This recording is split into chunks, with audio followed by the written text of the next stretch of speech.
Zoti Dervishi ka një konfuzion shumë të madh lidhur me aeroportin e Vlorës. Përpara se të flasim për konfliktin që ka lindur, a mund na spjegoni ku e ka zanafillën koncesioni i aeroportit të Vlorës dhe cilat janë palët që e kanë fituar këtë koncesion si fillim? Po, sa më thjesht, dikur kam patur një bashkëpunëtor të mbushur këtu, jo se nuk i kam këta tjerë, të gjithë të janë shumë të mirë, po në rritan se Amini spjegonte me kryefjalë kallëzues dhe kështu, fare thjesht, dhe popullata e kupton mirë. Pra bëhet fjalë për një koncesion PPP, i fituar në mars 2021 nga 3 operator, nga Mapco Pacolli, një kompani turke, dhe Valona Demi 2A Group. Me vlerë investimi 104 milion euro. Pas pak kohësh operatori turk është tërhequr dhe aksionit i ka marrë Pacolli. Në 23 korrik, 2023, Pacolli i kalon ati që kanë betur, Valon Ademit, 2A Group, me vërtetim notarial 47% aksioneve, dhe me vërtetim notarial... E kemi këtë vërtetim notarial? Po, e kemi, s'kemi. Ja ke dhe në... Ja kam dhënë, ja kam kaluar. Regje e paraqit që ka një... Shkjo? Do me thënë, kemi të bëjmë me 2 aksioner. Po, më duket se ka patur aksioner tjetër për para, po jo.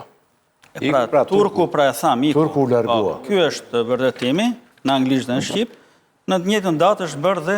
Nuk është ajo. Njohja e... Dokument tjetër, firmës. Shiko, ke dokument tjetër... Ky është vendim. A mund të... Vendimi i gjykatës. Jo vendimin e gjykatës, po si quhet ajo? Vërtetim notarial. Vërtetim notarial. Nëse e ke. Ashtu shkruhet. Si shkruhet lart?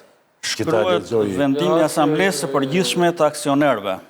Kjo është vërtetim, pra, ky është vendimi i asamblesë së përgjithshme të aksionerëve. Vendim i aksionerëve të... Ja ka kaluar 47% këtij 2A grupit. Po, 2A grupit, dhe njëkohësisht është bërë dhe në vërtetim i nënshkrimit të Pacollit. Por këto nuk janë pasqyruar në qendrën e QKB.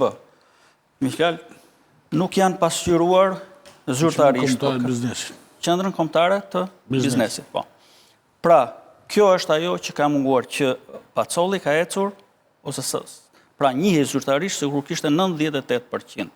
Dhe me këtë veprim ka bërë atë kontratën. Njërës të mbaruar. Pra, Pacolli... 300 dokumente ju kam dhënë unë për të paraqitur? S'ka gjë, nuk ka gjë. 2 dokumente ju ka dhënë, gjeni materialin paraqitin e? Nuk ka gjë, se... S'ka rëndësimo, jo? I treguam. Pra, më 24 mars, çfarë ka ndodhur? Duke pasur 98%, me që ky veprim nuk ishte, pra në QKB, duke pasur 98%, Pacolli, në 26 mars, hipotekon aeroportin... Se nuk janë pasqyruar në QKB këto, më shkruajnë? Të shkruajnë. Tani... Po pyesin pra se njerëzit... Po, shumë e saktë është kjo. Kjo nuk është bërë për shkak sepse... Tani unë nuk e kuptoj, se nuk jam ekspert për këtë punë, po për të... si tu është për të pasur, si tu është investimi që kanë bërë për mos të ullu shifrën, për pas një shifrë të madhe, diçka e tillë. Por nuk e di se si shpjegohet nga ana ekonomiste. Pra, kishte teknik që u interesonte të dyve të mos regjistrohej. Jo se nuk e dinte ky e dinte Valona Demi këtë gjë dhe ishte në dieni që nuk është regjistruar. Ai nuk ka ditur këtë tjetrën, që ky ka shkuar pra në 25 mars. Vazhdojmë. 25. Vazhdojmë tani, ku është konflikti? Çfarë ndodh? Po Pacolli dhe bën një kontrat hipotekimi ose garanci financiare mes kompanisë së tij Mapco me një kompani me qendër në Luksemburg, Delfos Securities, dhe merr borxh, pra lë aeroportin si garanci dhe merr borxh 100 milion euro. Tani, për para se të vinë këtu, duhet të kuptojmë një gjë, që ka pas një konflikt midis dy bashkë, si thua, aksionerëve, për punimet që janë bërë në aeroport. Sipas këtij të 2A, thot që në aeroport janë hedhur 80 milion euro, nga 104 që ishte investimi. Nga këto, 56 milion kanë qenë marrë të bankës, të banka kombëtare tregtare. Dhe si pas gjithmonë Valonit, thot që unë në këtë 80 total, 27 milion të bankës i kam hedhur të aeroporti dhe 23 të mijat. Pra, konflikti tyre qëndron ku? Tek shuma që ka hedhë se cili në aeroport. Sigurisht. Pra, Valoni... Se cili i ka shumë të vërtetuara. Valoni pretendon, me shumë të vërtetuar, që unë në aeroport nga pjesa ime, që është kredi bankare dhe nga xhepi im, kam hedhur në aeroport 50 milion euro. Kurse Pacolli ka hedhur 30 milion euro. Ka hedhur më pak. Ka hedhur 27 milion pjesë e kredisë BKT-s dhe 3 milion nga xhepi i vetë. Dhe këtu si duket kanë lindur problemet. Me sa po kuptoj unë, në gjithë të histori, sepse është goxha e ngatëruar dhe goxha... Tani, ku vjen përplasja kulmore?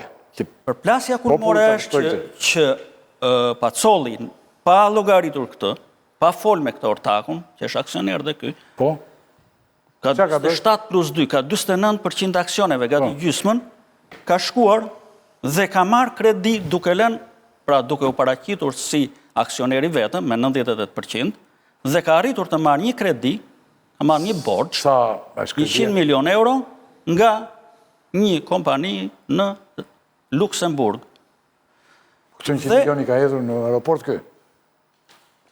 Jo, më ku i hodhin 100 milion? Edhe njërë. Po se duhet të thuash të i moj? E ka marrë kredin për 2 arsye. Po i ka marrë për aeroportin? Ta mbyll. Shko për çfarë i ka marrë? I ka marrë për të shlyer kredin e BKT-s, që është 56 milion, dhe për të mbyllur gjithë punimet në aeroport për ta bërë atë gati për punë. Por, ky veprim nxjerr jashtë loje ortakun tjetër. Gjykata e ka marrë në shqyrtim këtë marrëveshjen që ka bërë Pacolli me kompaninë Delfos. Gjykata shqiptare. Dhe prokuroria ka nisë hetime? Prokuroria ka nisë hetime dhe pastaj është më mbrapa gjykata.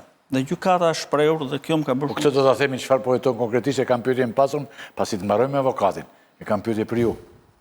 Po ti thuaj meqense për të marrë pjesë dhe avokatin. Jo, më thënë, thuaj, s'ka problem. Gjykata thotë që kjo huadhënie e dakortësuar që është bërë, pra që është lënë apo aeroporti peng, si thuash, si instrument juridik, pra e ka marrë në shqyrtim gjykata, thotë është dhe ka të njëjtin efekt si shitja e aksioneve. Sikur aksionet janë shitur. Dhe jo shitje e hapur. Kaq keq janë bërë marrëveshja që është bërë me këtë nga Luksemburgu, me këtë është bërë aq keq sa duket sikur janë shit. Pra sikur aeroporti i Vlorës ka ik, aksionet e aeroportit i Vlorës kanë ik.